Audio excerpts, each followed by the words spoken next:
Un cordial saludo a todos los oyentes de Radio María.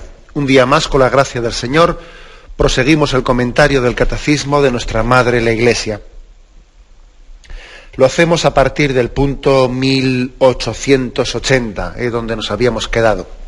Hemos entrado en el capítulo segundo de la tercera parte del Catecismo, de la parte de la moral, la vida en Cristo, y este capítulo segundo habla de la comunidad humana, de la persona y de la sociedad, de esa, pues esa vocación que tiene la persona a estar integrada en una sociedad. Dice el punto 1880, lo vamos a ir comentando un poco por partes.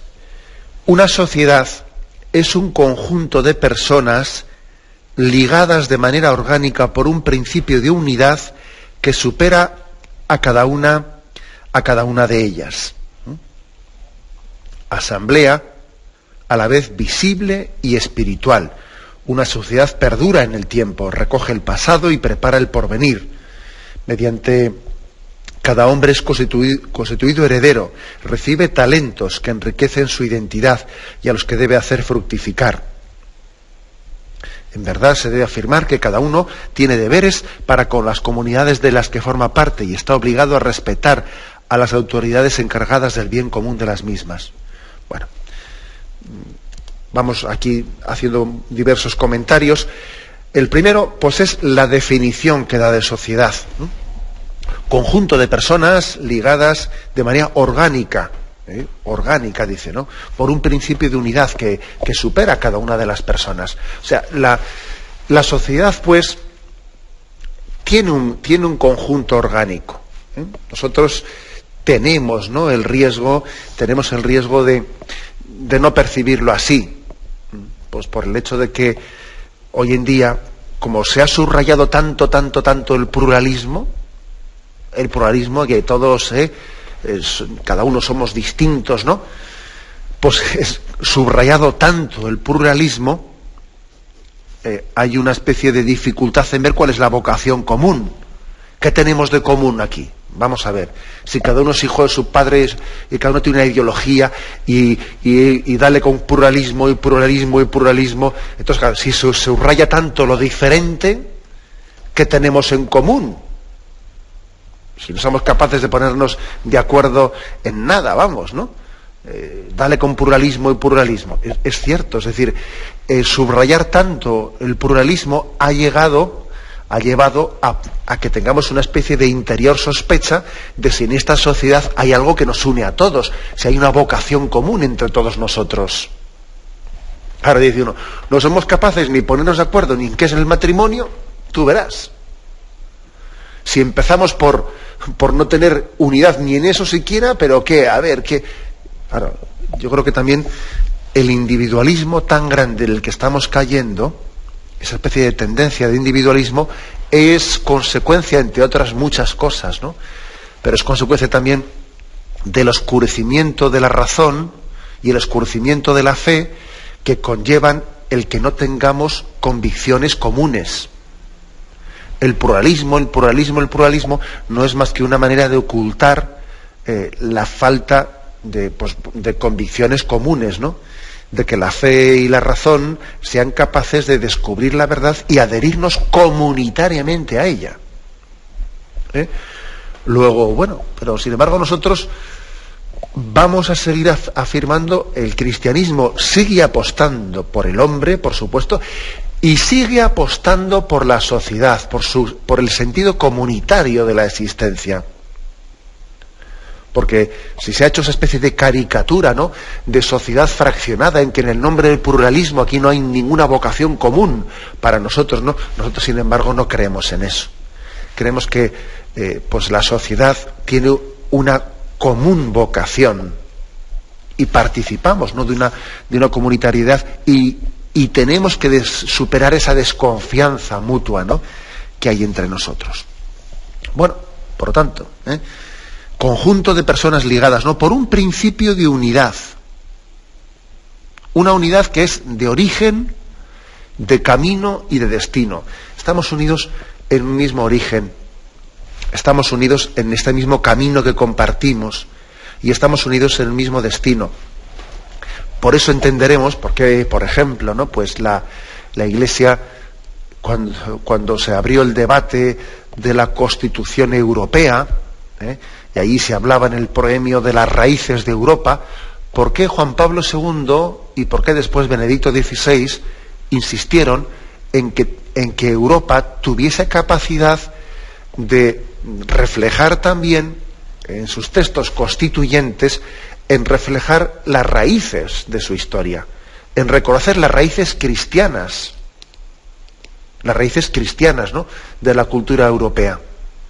¿Por qué? Porque, claro, luego, si uno pretende, si estamos aquí pretendiendo hablar de destino común, pues de que la Comunidad Económica Europea, y bueno, vamos a ver, o sea, lo que no podemos pretender es tener unos vínculos de unión únicamente por razones económicas. O sea, ¿qué es Europa?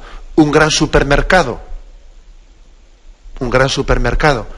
O sea, ¿verdaderamente pensamos que podemos hacer un proyecto común sin raíces? Si no nos damos cuenta de dónde hemos nacido, cuáles son las raíces de nuestra cultura, vamos a tener razones suficientes meramente de coyunturales políticamente o de conveniencia económica para estar unidos entre nosotros. ¿Eso es posible? La experiencia nos demuestra que no, que cuando no hay valores comunes para unirse, lo que hacemos es discutir del dinero. Cuando, por ejemplo, unos hijos no han recibido de sus padres la herencia espiritual que debieran de haber recibido, lo que hacen es discutir por el dinero. Claro, porque en el fondo no han dado la preeminencia que tenían que haber dado a la herencia espiritual recibida por sus padres. Y como no le han dado la preeminencia, a discutir por el dinero. Y en una sociedad, pues puede ocurrir exactamente lo mismo en Europa, pues por ejemplo, ¿no? Por eso la insistencia de Juan Pablo II, de Benedicto XVI, a que Europa haga una reflexión, haga una memoria de dónde ha nacido. ¿De dónde ha nacido, no? Ahí tenemos algunas expresiones, ¿no? Newton, el gran científico, ¿no? Tenía una frase famosa que dice: si da la impresión de que yo he visto más lejos que otros, es porque me he encaramado sobre los hombros de gigantes que me precedieron. Es decir, mira, si yo soy lo que soy, no es porque yo sea, sino porque me he podido subir encima de los hombros de personas que me han precedido. O sea, es decir, la grandeza del hoy está construida sobre unos cimientos grandes del pasado. Somos como enanos sobre las espaldas de los gigantes. Solamente que tiene conciencia, ¿no?, de un gran pasado, pues será capaz de abrirse hacia el camino hacia el futuro. Por eso la concepción de la sociedad, ¿no?, frente a este pluralismo en el que no somos capaces de subrayar nada común entre nosotros, ¿no? Nada común entre nosotros caemos en cuenta de que hay una vocación común, vocación común en cuanto al origen, en cuanto que Dios nos ha puesto a unos, ¿no?, en el camino de los otros. El hecho de que yo tenga en el portal de enfrente, o que haya venido un vecino a vivir pues en mano a mano conmigo en el mismo piso, eso para mí no es casual, eso para mí no es indiferente. O sea, Dios lo ha puesto en el camino de mi vida. Esa familia que hace pocos días que hicieron mudanza y se han puesto a vivir al lado mío y han venido de no sé dónde, eso forma parte de una vocación común. Hemos sido llamados por Dios a caminar juntos, no a estar metidos en un edificio, ¿no?, en el que nos metemos en un ascensor y uno dice hola, hola, y a mirar al suelo o hacer un comentario estúpido sobre cuánto frío hace hoy. Sino verdaderamente hay una vocación común en cuanto al origen, en cuanto al caminar actual y presente, ¿no?, y en cuanto al futuro. Hay que decir que somos hijos del pasado. El hombre maduro es aquel que integra el pasado en su vida. Incluso quiere decir que el hombre maduro es aquel que sabe reconciliarse con su pasado, que las cosas también negativas de su pasado, pues es capaz de asumirlas y de reconciliarse con ellas. Coge todo lo bueno y también asume y se reconcilia con las cosas negativas de su vida, ¿no? Entre otras cosas, porque bien sabemos que los que no son capaces de recordar el pasado están condenados a repetirlo en el futuro. Es decir, los que no son capaces de recordar lo negativo que haya habido en el pasado de nuestra vida, están condenados a repetirlo en el futuro. O sea, somos hijos de un pasado para bien y para mal. Y tenemos que reconocer que lo bueno que hemos recibido ha sido gracias a otras personas y generaciones que nos han precedido. Y no tener esa pretensión de como si el mundo comenzase con nosotros, ¿no? Esa soberbia de no querer reconocer las raíces que nos han precedido. Es absurda. Y lo mismo, digamos, también de las cosas negativas, que también lo negativo que nos ha precedido, tenemos también que reconciliarnos con ello. Reconciliarnos con ello, ¿no? Decía pues Benedicto XVI, ¿no?, siendo cardenal, todavía antes de ser papa, él pronunció una conferencia muy interesante en la que él decía que en Europa existía una especie de una tendencia suicida espiritual, decía él. ¿Y qué quería decir eso de una tendencia suicida espiritual? Pues una especie de avergonzarnos de nuestras raíces anteriores, ¿no? O sea, como si Europa no quisiese sentirse orgulloso de sí misma. Claro, entonces resulta, si nosotros no tenemos también el gozo y el orgullo de nuestro pasado, y estamos continuamente hablando de pluralismo y multiculturalismo, etcétera, lo que estamos haciendo es acomplejarnos, porque nosotros seremos capaces de integrar a todas las personas, ¿no?, que puedan inmigrar, desde el momento en que nosotros también tenemos un gozo de nuestra historia y un orgullo de nuestra historia. Y somos capaces de dar gracias a Dios por nuestra historia. Si uno parte de una especie de complejo personal, ¿no?, que en vez de estar orgulloso de su propia historia se avergüenza de ella, si uno se avergüenza de sus padres y de sus abuelos y de sus antepasados, lo que está es suicidándose espiritualmente. Porque resulta que entonces lo que ocurrirá será pues que las generaciones o que las inmigraciones que puedan venir a partir de ahora serán las que terminen por borrar nuestra historia, porque nosotros nos estamos avergonzándonos de ella, ¿eh? Bueno, pues esa fue una afirmación hecha, ¿no?, por el cardenal Ratzinger pocos años antes, ¿no?, de su elevación al sumo pontificado, en la que yo creo que tuvo esa clarividencia de decir, ¿no?, Europa, ojo, que tienes una tendencia suicida espiritual, que te estás avergonzando de ti misma, te estás avergonzando de tu historia, ¿eh? Bueno, pues esto, como veis, es una aplicación concreta a este principio en el cual aquí el catecismo nos insiste en que una sociedad recoge el pasado y está preparada para el porvenir. Tenemos que ver el pasado como parte de los talentos que Dios nos ha dado en nuestra vida, ¿eh? Aquí dice, la sociedad es una asamblea a la vez visible y espiritual, ¿no? Igual que se dice de la Iglesia, que la Iglesia tiene pues una doble naturaleza, ¿no?, humana y divina. La Iglesia es, pues por una parte es el pueblo de Dios, pero por otra parte es también el cuerpo místico de Cristo. También la Iglesia tiene esa doble naturaleza humana y divina, ¿no? También la sociedad tiene, como dice aquí, una doble faceta, la visible y la espiritual. La visible es, pues que nuestra sociedad tiene pues toda una serie de organigramas, o una organización práctica. Nosotros también nos organizamos por motivos prácticos, por motivos económicos, por optimizar recursos, porque de esta manera, pues afrontamos de una manera más práctica muchos problemas conjuntamente que individualmente. O sea, la sociedad tiene también una razón de ser practicista visible, pero también tiene una dimensión de tipo espiritual, que es haber recogido la herencia de unos valores humanos, espirituales. O sea, la sociedad no únicamente, como muchos pueden pensar, tiene una razón de ser de tipo sencillamente organizativo, práctico, económico.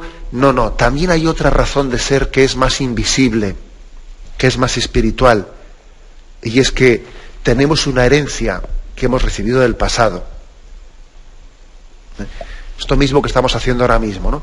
En el momento, esta especie de reflexiones. Esta especie de reflexiones las podemos hacer porque hemos recibido herencias del pasado, de valores morales, en los cuales nos asentamos, sobre los cuales reflexionamos, ¿no? O sea, la sociedad también tiene ese aspecto, digamos, de espiritual, a través del cual estamos creciendo en valores espirituales, ¿no? Aquí el catecismo recurre a la parábola de los talentos. Un hombre recibió tantos talentos, el otro recibió tantos talentos. Es decir, nosotros, muchísimos de los talentos que hemos recibido en esta vida, pues los hemos recibido de quienes nos han precedido. Somos hijos del pasado y al mismo tiempo somos padres del futuro. Sí, es curioso, ¿no? Porque en esta especie de individualismo tan grande en el que estamos cayendo, individualismo tan grande, pues por una parte nos cuesta reconocer que somos hijos del pasado, ¿no? Pero también nos cuesta reconocer que somos padres del futuro y que nuestras acciones van a dejar una herencia a los demás, para bien y para mal. Para bien y para mal. Es decir, que a veces fácilmente el hombre recuerda que es hijo del pasado, otras veces no lo recuerda, pero suele olvidar con frecuencia que vamos a ser padres del futuro. Bueno, luego hay que decir que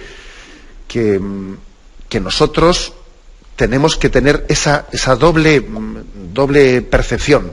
Por una parte, un sentido muy humilde, muy agradecido, para darnos cuenta que somos hijos del pasado, y al mismo tiempo una conciencia de responsabilidad muy grande, porque vamos a ser padres del futuro. Luego, he aquí, ¿no? Todo un reto para el hombre en esa corresponsabilidad que tiene, ¿no? En lo que pasa en este mundo. Y aquí el pecado tan grande que es el del individualismo, de que cada uno se cierre en su proyecto, y yo a lo mío, y que se hunda el mundo si hace falta, ¿no? Que yo con tal que saque mis problemas adelante, pues parece que me desentiendo de lo que pasa en este mundo. Y ahí, ¿no? Pues ese pecado de egoísmo tan flagrante que podemos tener entre nosotros. Bien, tenemos un momento de reflexión y continuaremos enseguida. Bien, continuamos en este programa del Catecismo de la Iglesia Católica, continuamos comentando el punto 1880. Es un punto en el que se nos ha subrayado cómo somos hijos de un pasado y somos padres de un futuro en la sociedad. Estamos integrados en ella y muchísimos de los talentos que Dios nos da, Él se ha servido de la sociedad, de nuestros antepasados, de nuestros contemporáneos, se ha servido para darnos esos talentos. Los talentos no son dados muchas veces, ¿no?, de una manera individual, sino son dados de una manera comunitaria o a través de mediaciones sociales o comunitarias. Eso no quiere decir que esta llamada a la socialización que hace el catecismo se traduzca en que nosotros tengamos que ser personas que añoremos el pasado. No se trata de añorar el pasado. Añorar el pasado pues es correr tras el viento, es tontería, añorar el pasado. Es más, sabemos muy bien que si uno se vuelve hacia el pasado o hacia el futuro y no vive el momento presente, pierde las gracias, ¿no?, que Dios desea concedernos en el momento presente, ¿no? O sea, también es verdad que no se trata de estar mirando al pasado y mirando al futuro, sino vivir con intensidad el momento presente, pero también descubrir que yo soy lo que soy en el momento presente, soy lo que soy, sin duda alguna, gracias a muchos dones que yo he recibido a través de las personas que me han precedido. y a través de las responsabilidades que Dios me ha puesto para el futuro, eso también es una llamada de Dios que me ayuda y me obliga a dar lo mejor de mí mismo. Si no fuese por todo lo que he recibido del pasado, y no fuese por la llamada que tengo a ser responsable en el futuro, sería un desastre. No sería ni mucho menos lo que soy. Ahora, esto no quiere decir ni que viva en la añoranza del pasado, ni en la angustia por el futuro. Ni una cosa ni otra. Ni añoranzas del pasado, ni angustias del futuro. Ya sabéis también esa, que lo habéis escuchado yo creo que en este programa en más de una ocasión, ¿no? Pues mira, pues el pasado lo arrojo a la misericordia de Dios. Y el futuro lo confío a su providencia. Y yo solo me quedo con el momento presente para vivirlo en intensidad. Bien, pero cuando decimos esta expresión, ¿no?, de decir el pasado lo arrojo a la misericordia y el futuro lo confío a la providencia, eso no quiere decir que no estemos recibiendo muchas gracias a través del pasado, y tenemos que ser pues muy agradecidos y muy sensibles, ¿no?, para caer en cuenta de que somos lo que somos gracias a los dones que nos han precedido, y podemos ser lo que Dios quiere de nosotros gracias a que estamos entregados a los retos que Dios ponga en nuestro futuro. Pues esa es una de las afirmaciones más fuertes y más clarividentes, ¿no?, que podemos tener. Termina diciendo este punto, bueno, pues que cada uno tenemos nuestros deberes para con las comunidades y sociedades de las que formamos parte, y estamos obligados, dice, a respetar a las autoridades encargadas del bien común de las mismas. O sea que para nosotros el cuarto mandamiento de respetar padre y madre también abarca a la autoridad legítimamente constituida en una sociedad. Vemos en esa autoridad social también una delegación de la autoridad de Dios. Acordaros de ese momento en el que Pilato comparece ante Jesús, está siendo interrogado, y entonces Pilato le dice: a mí no me respondes, no sabes que yo tengo autoridad para quitarte la vida o para respetártela. Y entonces Jesús le dice a Pilato: tú no tendrías ninguna autoridad sobre mí si no te hubiese sido dada de lo alto. O sea, es decir, que Jesús no le niega a Pilato su autoridad. No se la niega, pero le está recordando que la ha recibido de lo alto. O sea, que la autoridad que los hombres ejercen en la sociedad es también una delegación de esa autoridad que Dios tiene sobre todos nosotros. Bueno sería, por cierto, que los responsables políticos tuviesen conciencia de esto, que tienen una responsabilidad para con Dios, ¿no? Igual que un padre, cuando va a educar a un hijo, él dice: esta autoridad que yo tengo hacia mi hijo es una participación de la autoridad de Dios. Voy a ejercerla con responsabilidad y con prudencia, porque estoy actuando en nombre de Dios. También un político debe decir exactamente lo mismo. Esta autoridad que se ha puesto ahora en mis manos es una delegación, una participación de la autoridad de Dios. Voy a ejercerla, vamos, con prudencia, pidiendo el don de consejo para saber hacer presente, ¿no?, y ejercer bien esa autoridad en favor del bien común. O sea, pues, por lo tanto, nosotros sí tenemos un sentido de una conciencia de obediencia a las leyes humanas, pues porque están encargadas, ordenadas al bien común, siempre y cuando, lógicamente, las leyes humanas no violen la ley de Dios, que también la Sagrada Escritura dice: hay que obedecer a Dios antes que a los hombres.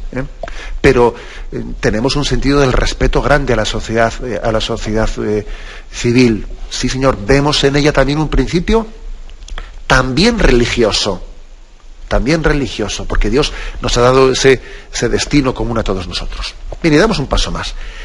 El siguiente punto es el 1881, y dice ahí: cada comunidad se define por su fin y obedece en consecuencia a leyes específicas, pero el principio, el sujeto y el fin de todas las instituciones sociales es y debe ser la persona humana.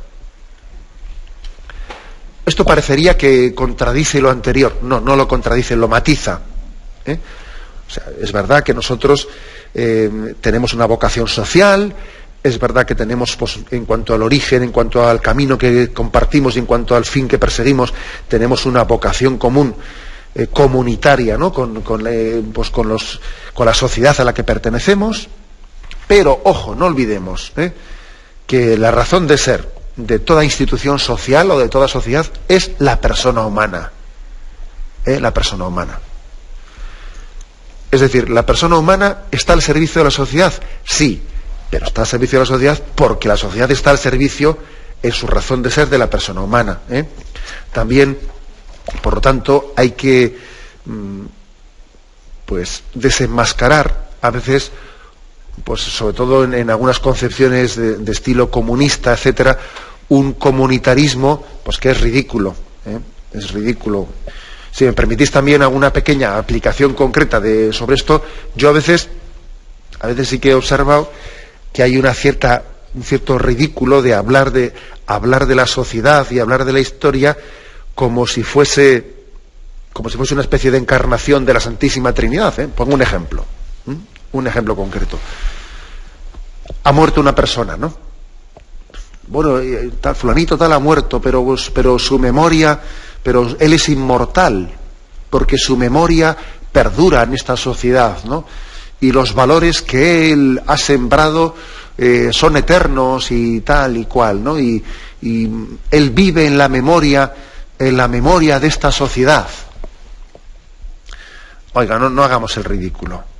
No hagamos una especie de, como si la memoria, como si la sociedad fuese una especie de personificación divina o un rostro de la Santísima Trinidad.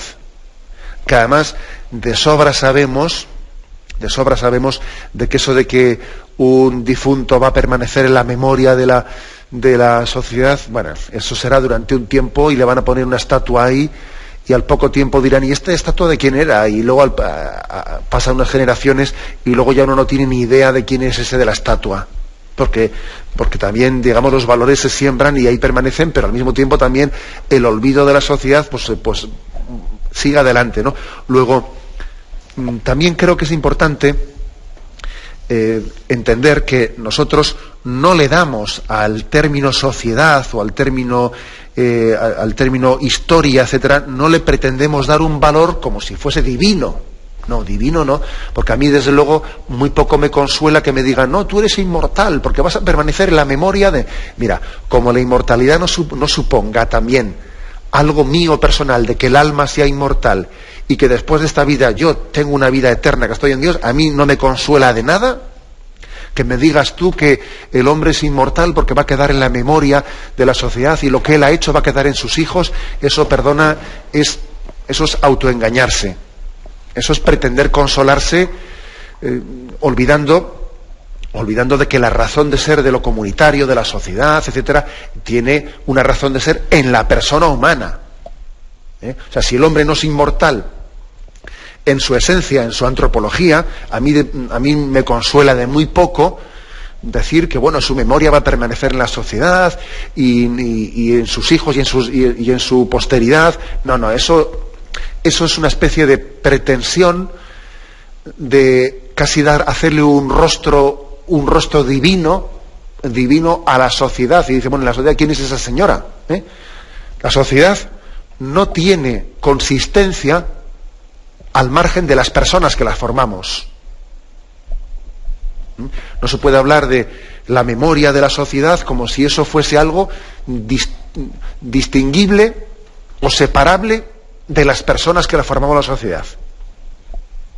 O sea, que esto también creo que es algo que hay que subrayar con fuerza. Nosotros, por supuesto, que ya veis, ¿no? El catecismo cómo subraya pues la vocación comunitaria que tenemos, cómo un cristiano no puede realizarse y no puede santificarse si no es recibiendo los talentos que ha recibido de sus antepasados y al mismo tiempo haciéndolos producir para que él sea no solo hijo del pasado, sino padre del futuro.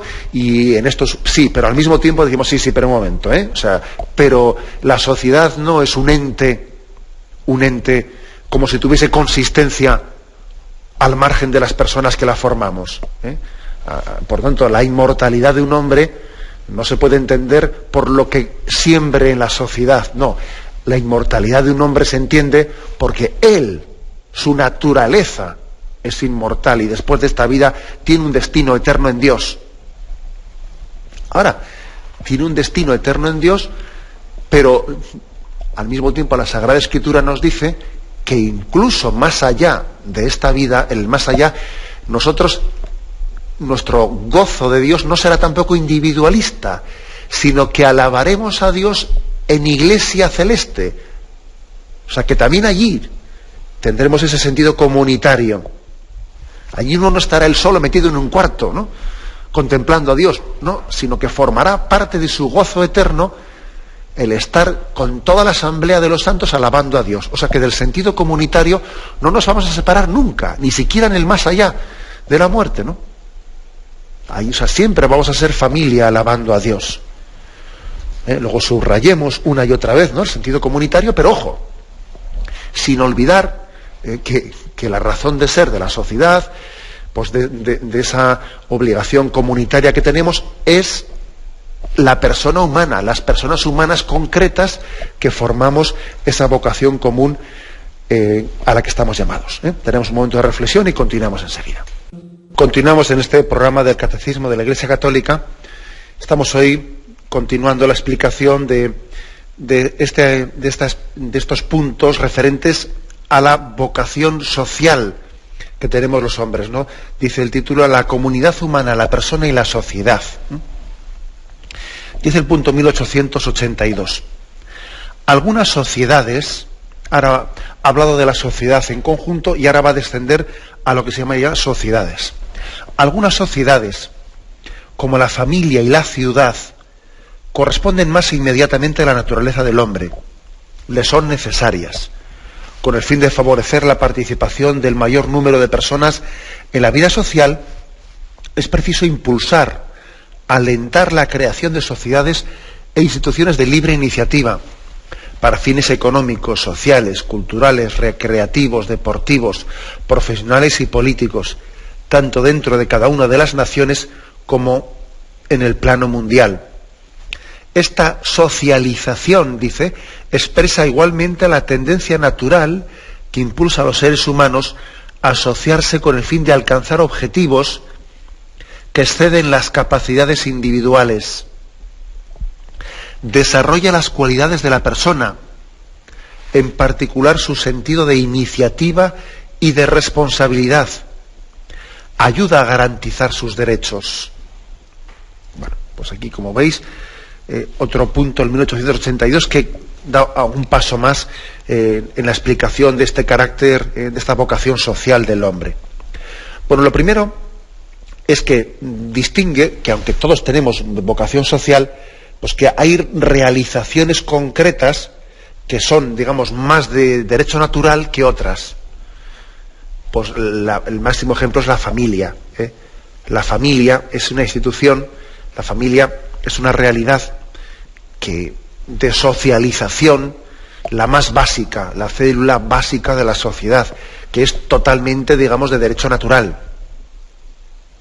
O sea, esa es la afirmación primera. Hay otras realidades que las que son más próximas al hombre y a la familia misma, que también tienen un grado, digamos, de necesidad básica, como por ejemplo dice aquí la ciudad. Hombre, el hecho de que los que viven en un mismo municipio, en un mismo pueblo, en un mismo lugar, tengan también la necesidad de unirse entre ellos en lo que se llama un municipio. Y lo que es un ayuntamiento. Para nosotros el ayuntamiento pues es un tipo de socialización más necesaria que la comunidad autónoma. Mire usted, que al fin y al cabo hemos vivido sin comunidades autónomas durante mucho tiempo y no ha pasado nada, ¿no?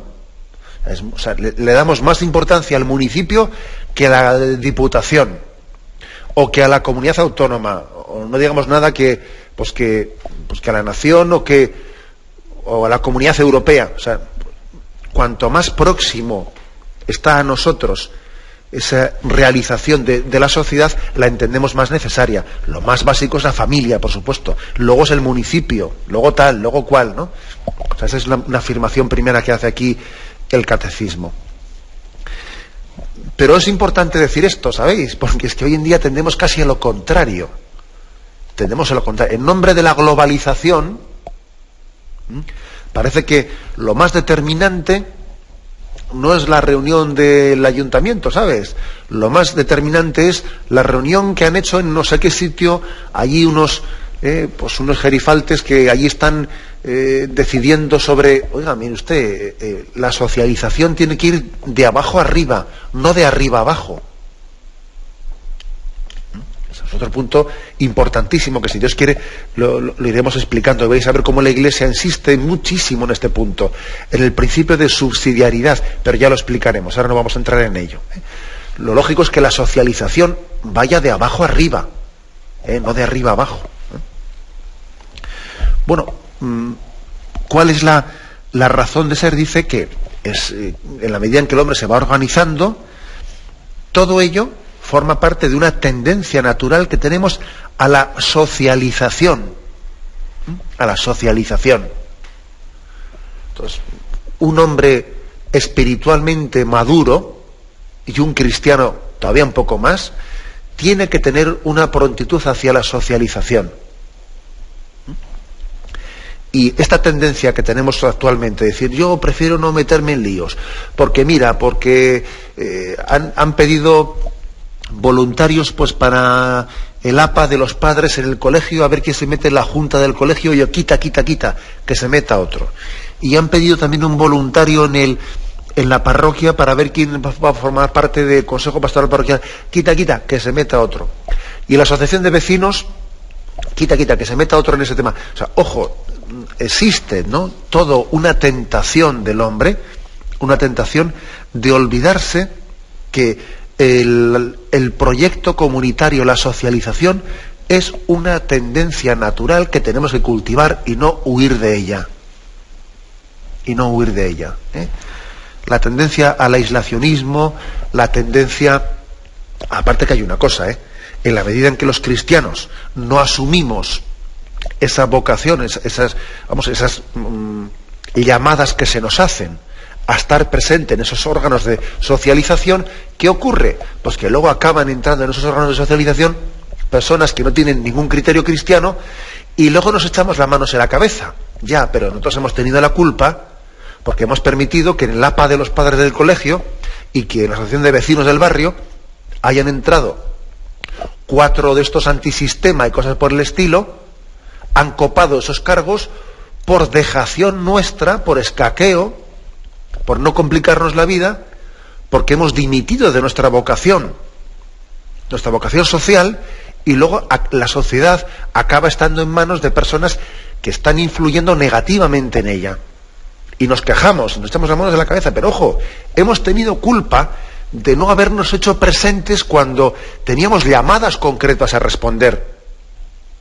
Y es muy frecuente que eso en España haya ocurrido, en los últimos años. Que muchos cristianos hemos dimitido, ¿no?, pues de nuestra vocación social, y hemos dejado muchos órganos sociales en manos de personas sin ningún criterio. Y ha sido una dejación nuestra, ¿no?, de la que somos responsables, y eso es una llamada de atención pues fuerte, que tenemos que también percibirla, ¿no? Bueno, y una afirmación más que hace aquí el catecismo. Pues el hecho de que cuando uno no se escaquea, ¿no?, como se dice popularmente, cuando uno pues está respondiendo a las llamadas de participar en los órganos pues de socialización que tiene una cultura determinada, ¿no? Cuando uno se integra en esos órganos comunitarios y participa en ellos, etcétera, desarrolla sus capacidades. O sea, el hombre tiene unas capacidades que si no tiene un lugar concreto en el que expresarlas, acaba atrofiándolas. O sea, el hombre desarrolla sus cualidades en la medida en que las pone en juego, en la medida en que se pone una serie de retos. Y cuando uno, por no meterse en líos, se aísla en su proyecto individualista, no únicamente deja de enriquecer a la sociedad, sino que él se empobrece. Él se empobrece porque los talentos que Dios le ha dado para poner al servicio de la sociedad se acaban atrofiando. O sea, se atrofian sus capacidades. Luego, cuando uno deja de hacer bien a la sociedad, se está haciendo un gran daño a sí mismo. Porque tenemos una vocación social. Y esto es lo que aquí nos recuerda, ¿no? Pues la Iglesia de una manera fuerte y determinante. Y por último, ¿no? Termina diciendo la última frase. Además de eso, además de que en esa vocación social nos ayuda a desarrollar las cualidades de la persona, también nos ayuda a garantizar los derechos. Claro, o sea, es decir, si alguien, pues por ejemplo, ¿no? Por ejemplo, ahora mismo estamos viendo en España pues el gran problema de que se intenta conculcar, se intenta evitar o restringir, ¿no? Pues el derecho de los padres a la educación de sus hijos, con situaciones como la educación a la ciudadanía, otras cosas. Es decir, se está conculcando el derecho de los padres a educar a sus hijos, que es un tema gravísimo, ¿no?